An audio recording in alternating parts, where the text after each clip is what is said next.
You're listening to all new Nooga Radio and NoogaRadio.com 92.7 FM. You're not listening to Sam Jordan's Sport Talk with Sam Jordan. You're listening to Clutch with Keon Rose.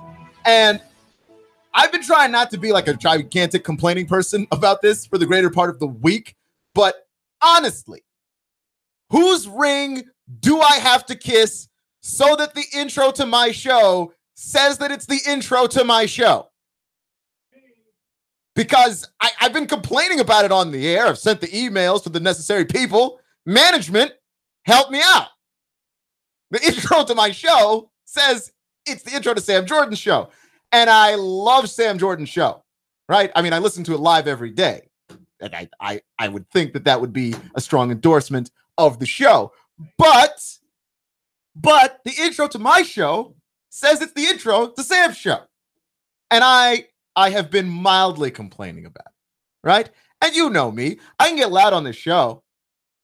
I do it very frequently, but around issues surrounding the production of this fine program, I have said nothing, right? I've just said, hey, we're going to change it. We're going to make a change. We have made zero changes. And at this point, I'm complaining, and I will complain every day on the air until that is not that, because I don't know what that is. I don't know what that is. Am I actually mad? Sort of. I mean, wait, what are we doing? But anyway, this is Clutch with Keon Rose, 92.7 FM. Thank you for joining me today, making me just a small part of your day. The Southern Conference basketball tournament is coming up for the men's and women's teams. You can find the interview with Coach Lamont Paris with Sport Talk with Sam Jordan on YouTube. If you missed it, if you didn't catch it earlier, I will be focusing on the women's team that they are going to be heading into the Southern Conference tournament. And they've got an incredible run going on here that is very much, I don't want to say in jeopardy, but it's very much a different position for them, because the women's Mocs basketball team has not ever entered the Southern Conference basketball tournament lower than a number 1 seed. This year, they're the number 3 seed. And you know what? It hasn't actually affected their confidence in any particular kind of way. Here is Coach Jim Foster, talking about how confident he and his basketball team are that despite the fact that they're the number 3 seed, they're actually the team to beat in the tournament. You have talked a lot about the fact that only people in your locker room know how to win 3 games, and just in this league right now. In this league, I mean, and just why harp on that message? Why harp on that message? Because it's a reality. It's a truth. I usually like to deal with the truth. Fair. Yeah. So I'm not harping on anything. I'm just repeating the truth. Just repeating a truth. And you know what? This is how I know that Coach Jim Foster is a great coach. He has his entire locker room behind him. We got to talk to Ariana Gilbert, who is one of the Mocs' best players and actually named as one of the All-Southern Conference players in that league for the incredible year that she is having. And we'll talk about that a little bit later in the show. But she mirrored her coach's confidence. And you could take a listen, almost word for word. We are the only team that knows how to win a championship. We're the only team that knows how to win 3 games in 4 days at this tournament. So even though we're in 3rd place, I'm feeling pretty confident.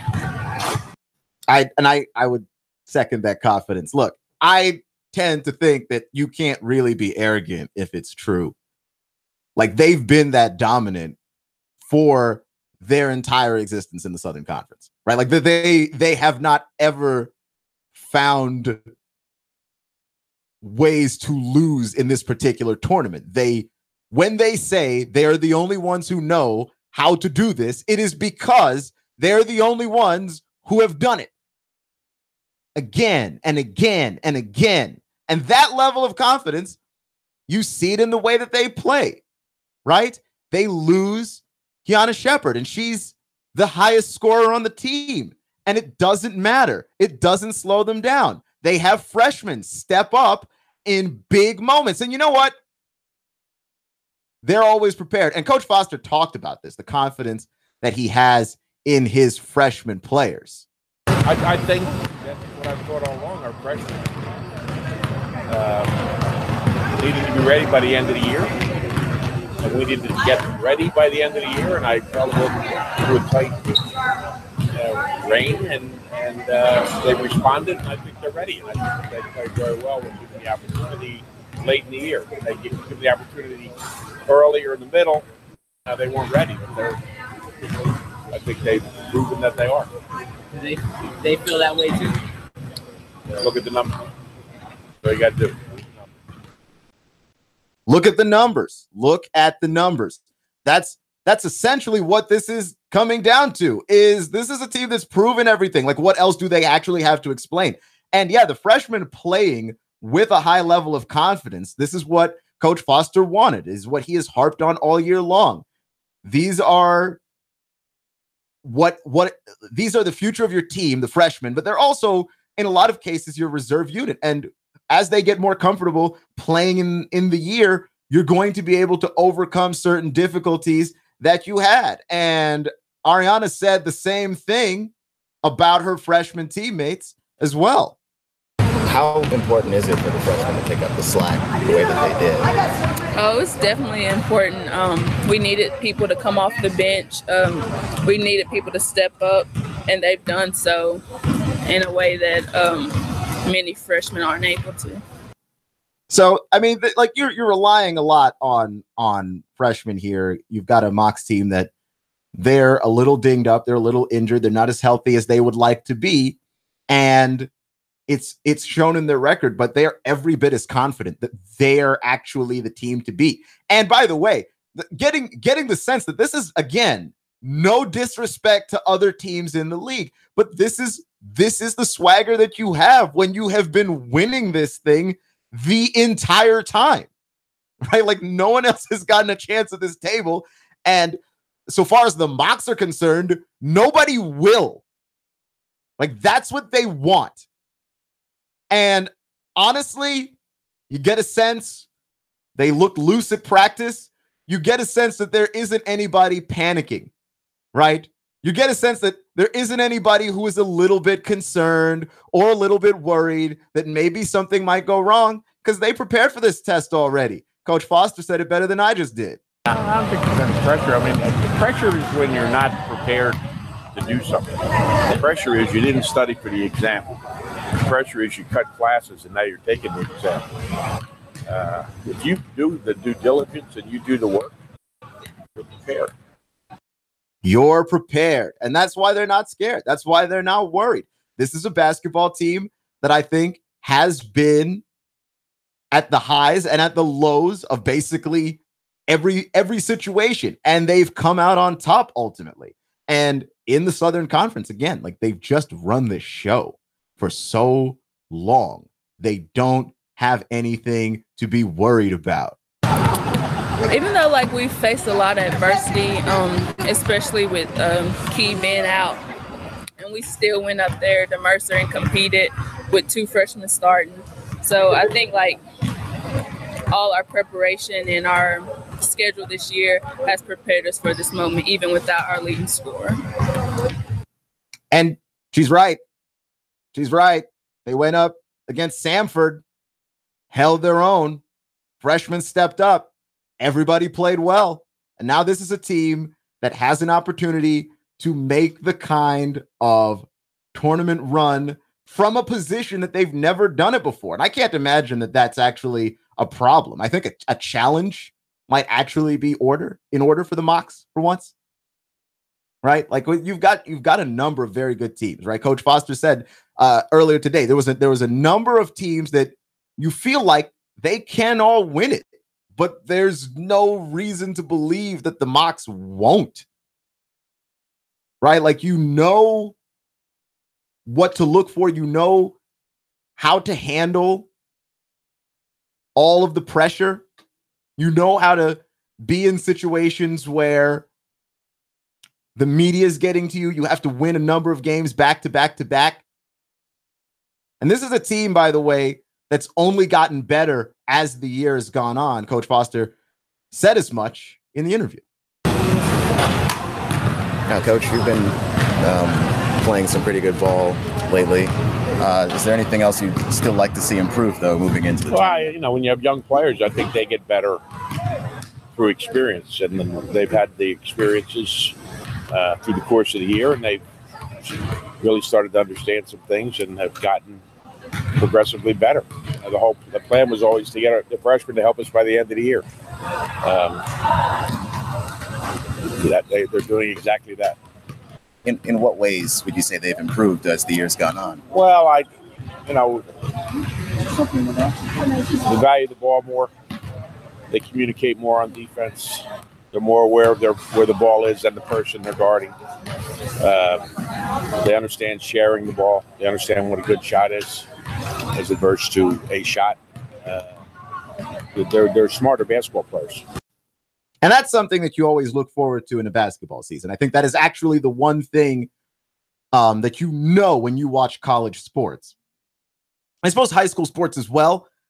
You get to see the growth of a team throughout a season. I think in the NBA and in a lot of professional sports, a lot of these players are established already. There isn't a whole lot that they need to learn. They just need to gel together. They just need to learn to fit into the system that they're in.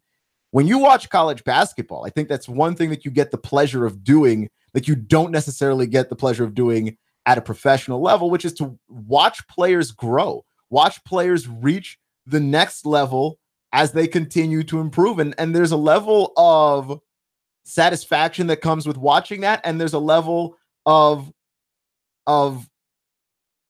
care, basically. You start to care about the players. You start to care about the team that you are watching. Now, Ariana had to, I asked Ariana what it is that she had to do herself personally to help this team win in the Southern Conference tournament.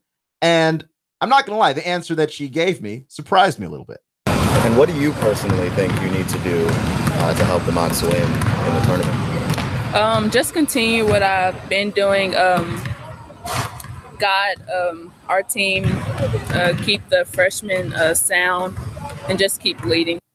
Just keep leading, right? I was thinking she might give me a basketball answer. I was thinking that she might give me an answer of, well, maybe I've got to be more aggressive, and maybe I've got to lead the team playing defense. But she just said, just keep leading. And I think that actually is the simple answer there, right? Like, you want to look for the complicated answer with this basketball team because we have not seen them enter a Southern Conference tournament at the 3rd seed, right? Like, they've never been lower than 1. They've always gone into the tournament being the best, and they've always exited the tournament confirming that. And so the fact of the matter is, when we get to see this team, and when we get to see them have a level of confidence, despite the fact that this is a situation where maybe they haven't necessarily been in it from this angle before, nothing has changed.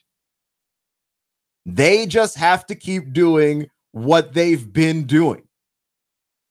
And actually, I don't know. I left there. I felt very at ease about how it is that they were going to encounter this tournament. It almost felt like this was more of a vacation, right? Coach Foster was saying today about how he was actually thrilled at the idea that, you go to this tournament and it's better than playing in the regular season because you don't have to get on a bus and travel somewhere else.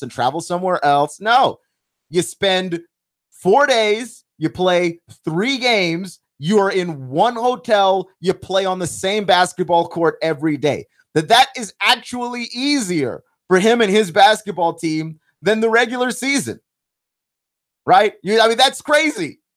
Like, usually the regular season is the time where there isn't really any pressure, but these Mocs don't feel it.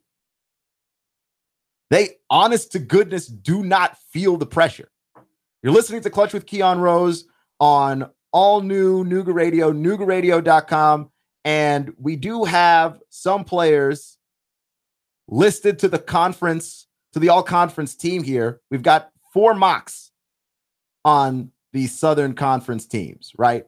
Kiana Gilbert was one. She was playing incredibly well. She was injured. She was the Mocs' leading scorer. Ariana Gilbert is another one. She is incredibly prolific. Scored 20 points and had 12 rebounds against Samford, or against Florida, and dropped 25 against Samford, which, I mean, just absolutely freaky athletic. I like this team. I do. And I think that if you had any doubts about them, the team doesn't really seem to care. They don't share the same doubts that you have at all. And I don't know. I found that to be incredibly thrilling when I was talking to them today and watching them practice and watching them how loose they were when they were practicing. But I will say something, though, right? Since I began the show complaining, I will say this. Sam Jordan got to interview Paris Lamont, and they were in an area where the press could talk and it was quiet. We were talking to Ariana Gilbert and Coach Foster, me and the media members that showed up to this particular presser, in the gym. And you could hear it, by the way, in the sound. The basketball is bouncing in the background, and I hope that you actually heard what people said. I tried to edit it so that raise the sound level so you could hear it. But it's weird. It's really strange that was not more separate, right? Because I would like to have had the quiet audio. I was a little jealous. I was telling Sam Jordan before the show when he was editing his audio down that, yeah, I wish that I was able to interview Coach Foster and Ariana in more silence. You know what I mean? Like the sound of basketballs is a perfect sound to have if you are doing this for TV. If you're doing this for radio, like now I have to figure out how to gerrymander this entire situation so that the people listening can actually hear it. Right? But still grateful for the Mocs for basically doing everything that they could to make sure that everybody that showed up for the media had access. I definitely appreciate that. It was just a fun experience overall. So we've got a couple of big local stories. Red Bank High School hires Chris Brown to be their head coach, their new head coach, after recently firing the previous head coach who had taken them to the playoffs all 3 years that he had been there and had winning seasons. It's one of the more perplexing stories in local Chattanooga sports. Chris Brown is the replacement, and he has a tall order, which is to convince people that he is going to continue the winning ways of the last coach. That's usually not the situation that you find yourself in unless the last coach retires, right? If the last coach gets fired, usually when you come in, you've got a little bit of leeway.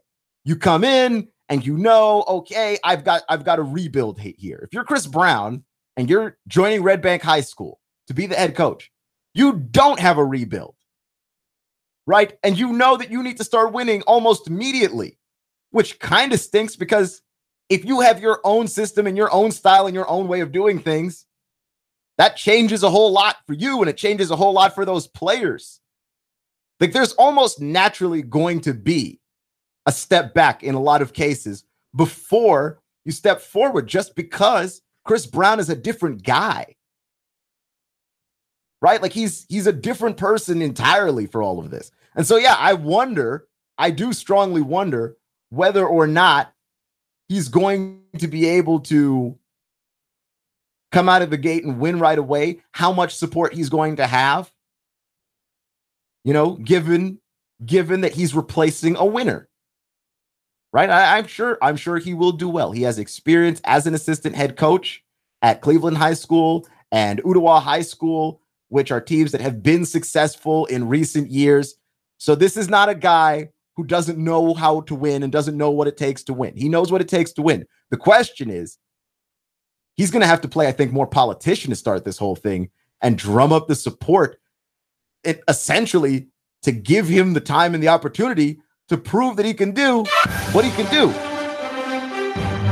You're listening to all new Nooga Radio, NoogaRadio.com, 92.7 FM. Thank you for joining me today. We've got a story about the Nashville Predators and the trade deadline. What did they do? Next.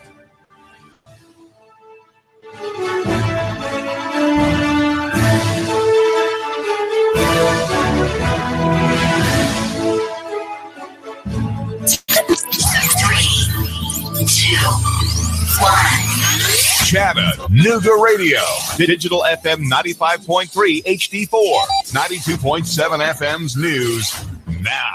On 25th Street in Cleveland, a family left their young boy in the backseat of their SUV while they ran in to make a quick purchase. When they came out, the car was gone, and so was their child. Happened around 2:30 in the afternoon. A short time later, the SUV was found abandoned on Mason Road. The child was inside and unharmed. The trial for Jonathan E. Walker begins today. Jonathan E. Walker is the man accused in the Woodmore bus crash case, the deadly 2016 wreck which devastated the Chattanooga area. A jury was selected from Clarksville, and they're to be sequestered during the trial due to the extremely sensitive nature of the case. A bullet found in Lafayette School trash can. With school shootings on the minds of everyone in America, anything related to firearms anywhere near a school can cause quite a panic. The school is sending out a newsletter to let parents know about the incident. The bullet itself posed no danger to anyone. Val St. John for Nooga Radio, News Talk 92.7, News Now. Traffic, news, and information. Nooga Radio, Digital FM 95.3 HD4 and 92.7 FM. Expect fair to partly cloudy skies to continue through your nighttime. Cold overnight, lows mid and upper 20s. Now for your Wednesday, look for some sunshine with a breeze out of the north, though. Light cold, highs up around 40 with more mainly dry and cold weather expected through Friday. Celebrate the new year with Dixieland Fireworks. Locally owned with the largest selection around. A Black Hat dealer with the lowest prices in Dixie. Dixieland Fireworks just off I-75 on Ringgold Road, East Ridge. And I'm Storm Team 12 Chief Meteorologist Patrick Hoare. Chattanooga Morning News with Russ and Val. Weekdays from 6 to 9 a.m. on Nooga Radio, 92.7 FM. J.R. Masonry in Chattanooga salutes the men and women of our armed forces. Let's remember them by continuing to donate blood for our returning injured military. Be a silent hero and give blood today. This reminder is from J.R. Masonry in Chattanooga. Family owned and operated for anything stone and all your masonry work. Call J.R. Masonry at 423-829-0355. They're on the air reminding everyone that we live in the land of the free thanks to the brave. Oh, man, rush. I've got to get stuff for the party. Where can I go that's going to give me a wide selection of beer, wines, and spirits? Oh, I've got it. I'll go to Harry's Wine and Spirits, Signal Mountain. Maybe East Brainerd Wine and Spirits in East Brainerd. I could go to Riley's Wines and Spirits in Hickson. Wow, look at the huge selection in here. Look at these great prices. Amazing. Oh, yeah, I'm going to find something for my lady, too. I'm going to make this party a success. Make your party a success when you stop in at Harry's Wine and Spirits in Signal Mountain, East Brainerd Wine and Spirits in East Brainerd, and Riley's Wine and Spirits in Hickson. Mom's Stew Pot, her exercise bike, her bookcase of cheap novels, Mom's estate. Oh, just call Dan. He'll sort, organize, clear out, tag, sell, and in a few days, hand you a nice check. 314-4034. 314-4034. In this moment, who has your back? Do you know the name of your insurance agent? Does your agent know your name? Or would you call a 1-800 number that connects you with whom? Another state? Another country? Get a local independent insurance agent with Auto Owners Insurance. Someone you can call when bad stuff happens. In this moment, get an agent who will protect you in that moment. Let Goss Insurance in Chattanooga help you today. GossInsurance.wordpress.com. Goss, representing Auto Owners Insurance, the no problem people. GossInsurance.com. Goss. GossInsurance.com. Representing Auto Owners Insurance, the no problem people. 875-2500. 875-2500.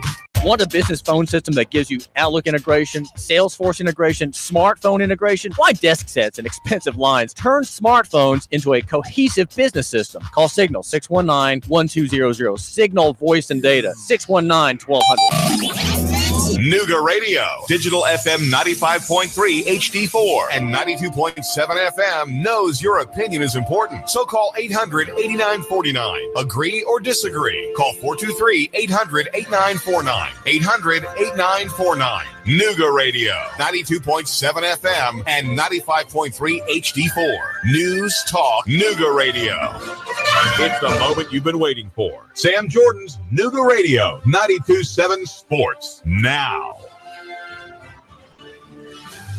This makes me seem unprofessional, right? It's like this is my problem right now. I have my own intro. And the intro that continues to be played is that this is Sam Sports Talk with Sam Jordan. You are not listening to Sports Talk with Sam Jordan. This is Clutch with Keon Rose. Right? I went through a painstaking process of naming this show. Do you know how hard it is to name a show? Right?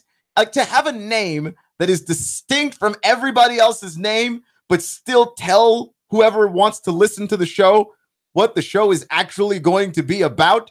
And I went through a process whereby I actually thought I came up with a cool name, and I actually like my name, Keon Rose. I actually like my name.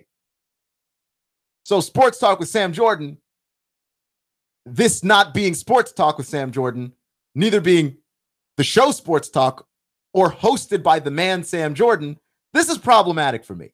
And what I want to know, right, is metaphorically speaking, who's behind Needs Kissing in this organization such that I have an intro that is mine? Because I used to, and I don't. And it's actually driving me crazy. It's making me more upset than I thought it would be, in large part because it's been a week. And I sent an email. I edited a new intro song for myself. I did. With a voiceover, with a person that I got to voice it over. Where's my intro? Where's my intro? That's all I want. I will complain about this. This is going to be the most annoying protest in the history of protests. Because it's just going to be me whining. Anyway, the NHL in the South.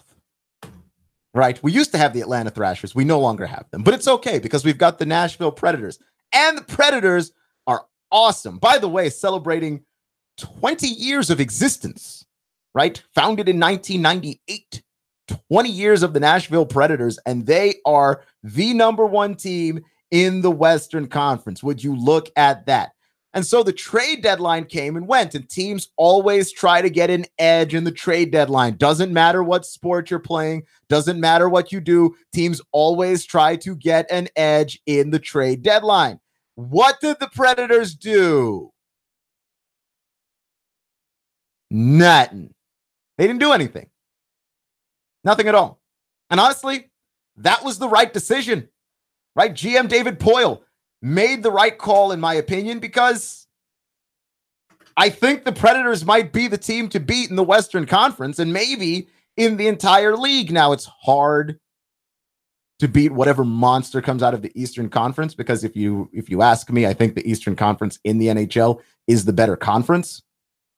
You know, by virtue, they've got the Penguins, they've got the Rangers. The Capitals are always threatening but never actually doing anything. Yeah, I mean, you've got a number of very dangerous teams in the Eastern Conference, and I'm not saying that there aren't dangerous teams in the West, right? The Predators themselves are actually a very scary hockey team to face. The LA Kings have been good for a while now. Obviously, the Chicago Blackhawks are the team that you have to hate the most if you are a fan of the Nashville Predators. So it's not like the West doesn't have great teams. I just think that whoever comes out of the East ultimately winds up being this monstrous force to contend with, no matter who it is that you are. Now, the Predators, though, number one in the Western Conference currently, decided to stand pat during the trade deadline. And sometimes that's what the best decision is. So despite the trade rumors of Erik Karlsson and Thomas Tatar and Evander Kane, this team decided to stand pat. Correct decision. Correct decision. Because you don't always have to change up something. You don't need a boost if you're already in front. And here's the thing. it's not like you couldn't use the boost, because the Predators, I think, want to distance themselves from the Chicago Blackhawks as much as humanly possible, right? Like any chance you can get to become so much better than that team that you just stomp them out the next time you see them, that's what you want to do. But you beat them last year, right? As an 8 seed, no less, and have been an incredible hockey team ever since, and have been considered one of the league's finest ever since. So what are you trying to fight for? Like, what are you risking it all for? Because of course, at the trade deadline, any tinkering you do, and every GM in the world will tell you this, any tinkering you do, you put your team at significant risk of getting worse. You put your team at risk of becoming a worse team, right? And any gain that you get has to be weighed against how much you stand to lose. And if you're the Nashville Predators and you look around and you see that your team is already great, that you're always a threat to score, right? Like the Predators' offense is one of those offenses that can score in bunches. They're always a threat to score. If you look around and you see that, when you look around and you see that your goalie is Pekka Rinne, the god, as I like to call it, because that guy, nothing gets past him. Nothing gets past him. He's got an unearthly reaction time. I mean, Pekka Rinne is amazing, right? And you look around and you see what it is that you have going for you offensively and defensively. Why on earth would you shake up this team? There's nothing to shake up, right? And of course, I mean, you could shake up the team. You actually could improve the team, but that's not how hockey works. And we've seen this. Teams going up in a playoff series and just collapsing at the end. I mean, the series comes down to, I think, execution at a certain point. When you have all the players that you like, when you have them all, there is no need, in my opinion, there's no need to go ahead and make this harder than it needs to be. Right? Sometimes you can have addition by subtraction. In this particular case, the Nashville Predators have addition by 0. You're listening to Clutch with Keon Rose on all new Nooga Radio and NoogaRadio.com here on 92.7 FM. One of the things that I think is the most interesting about the NCAA is that it's very corrupt, and that everybody knows the NCAA is very corrupt, and everybody has an opinion on the NCAA, but it's one of those things that we wind up never, ever doing anything about. And now that the FBI, yes, that FBI, the Federal Bureau of Investigation, is investigating 25 NCAA programs for some form of fraud, maybe now is the time to do something about it. And everybody has weighed in on this story over the last few days, from our previous president, number 44, Barack Obama, to LeBron James, who never played in college, by the way, because he was good enough to skip it. Because LeBron James always looked like a grown man. Everybody's got an opinion on this, but everyone's opinion is the same opinion, that the NCAA is corrupt and that the NCAA should do something about how corrupt it is, or the NBA should. Now, if you want to know how the NBA should, you have to actually ask the question of how the NBA could. And the NBA could by simply refusing to use college basketball as its minor leagues, right? So when you leave college, you go to the G League, or you have the opportunity to skip college and go to the G League, right? Which is the league, which is the developmental league for the NBA, right? Like the NBA has its own minor league. And so it's bizarre to me that they use college as their minor league as well, right? I understand why. It's very easy. The money is set up so that it's very easy to just collect kids from college, right? But if you want people to watch the G League games, it's not a bad product, What if you had the nation's best players go play there and get drafted from there? This is what happens in Major League Baseball. You can go to play Major League Baseball directly out of high school. But if you don't, you're in college for 2 years. Right? Like that's the decision. That's the only two decisions. It's a binary decisions. Those are the only two available to you. And so what ends up happening is, of course, that Major League Baseball uses its minor leagues. Basketball doesn't do this. And football doesn't do this at all. There is no minor league for the NFL, which I think is egregious and almost criminal, that they don't pay for college athletes to basically be their minor league players. They don't have to. And the people who have the most to lose in this equation, as always, and the thing that everyone has noticed and that everyone has known for years, are the players. It's the players who have everything to lose. The players don't get paid. The players can't make money. And I don't know why. John Calipari weighed in on the situation as well, and he said the players should have the ability to make money. And I totally agree. Now, this is different from saying that the players deserve to be paid, right? Which I think that the players do deserve to be paid. But even if you draw the line there, okay, maybe the players don't deserve to be paid because Title IX does exist. And because of Title IX, women's players would have to be paid as much as men's players, even though women's sports don't generate quite the money that men's sports do.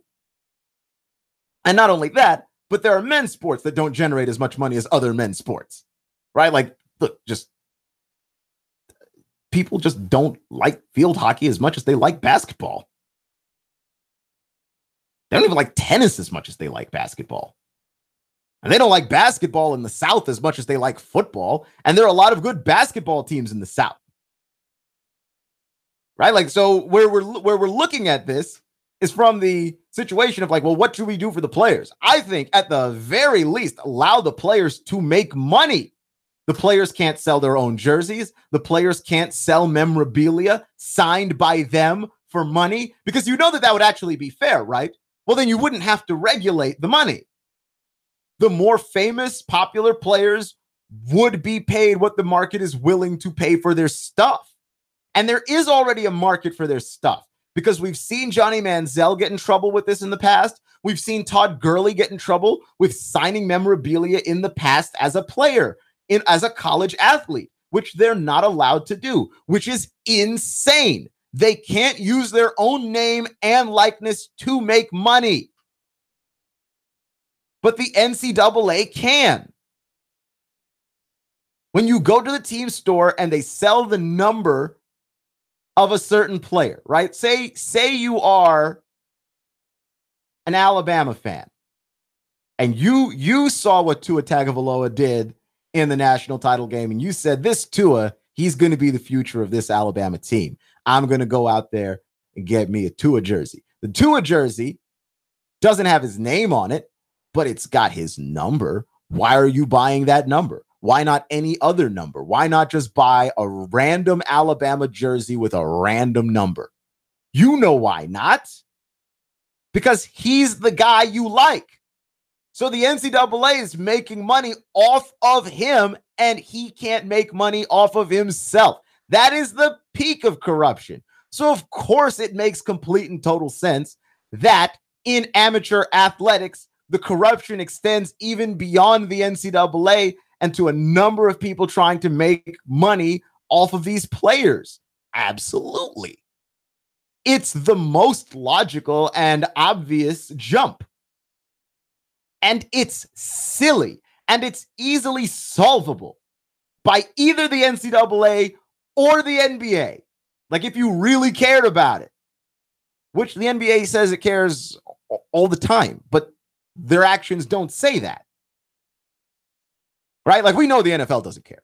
The NFL absolutely does not care. Nobody benefits more from the current system of college athletics than the NFL. The NFL does not have a minor league. If you pass the law today, and I'm not sure of the legality of this law, but it's a hypothetical, so just follow me. If you passed a law today that said the NFL cannot get its players directly from college, the NFL would be in immediate crisis, instantaneous crisis, because they would not have, in any particular kind of way, a method for recruiting the next generation of the league's players. Because the way that they do that now is you play in college, we watch you play in college, and then we draft you into the league. Where we keep telling you what to do, by the way, by telling you exactly what city you're going to play in, which is not how real life works. But none of this is how real life works. And that's, I think, the biggest problem with it, is that this entire system is a system of artificial life designed solely to make money.